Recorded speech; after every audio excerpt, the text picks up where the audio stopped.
ஒரு தந்தை என்பவரை ஒரு ஆண் தெய்வமாக நான் கருதுகிறேன்.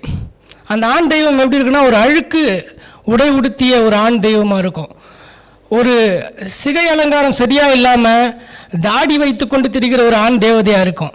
அப்படிப்பட்ட அந்த ஆண் தேவதையை பார்த்திங்கன்னா, நம்ம தொடர்ச்சியாக தாயை உயர்த்தி பிடித்து விட்டு தந்தையை நம்ம என்ன பண்ணுறோன்னா, தொடர்ச்சியாக என்ன பண்ணுறோன்னா, அவரை விமர்சிக்கிட்டே இருக்கிறோம்.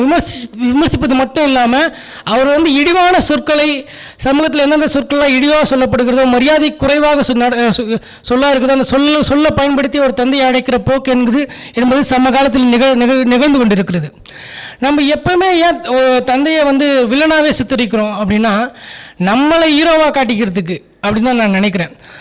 எல்லா பசங்களும் பார்த்தீங்கன்னா, தொடர்ச்சி சின்ன வயசில் பார்த்தீங்கன்னா தந்தை தான் அவங்களுக்கு ஹீரோவாக இருந்திருப்பாங்க. ஆனால் காலப்போக்கில் தந்தை அவங்களுக்கு வில்லனாக மாறிடுவாங்க. ஏன்னா இவங்களை ஹீரோவாக காட்டிக்கிறதுக்கு தான் அவங்க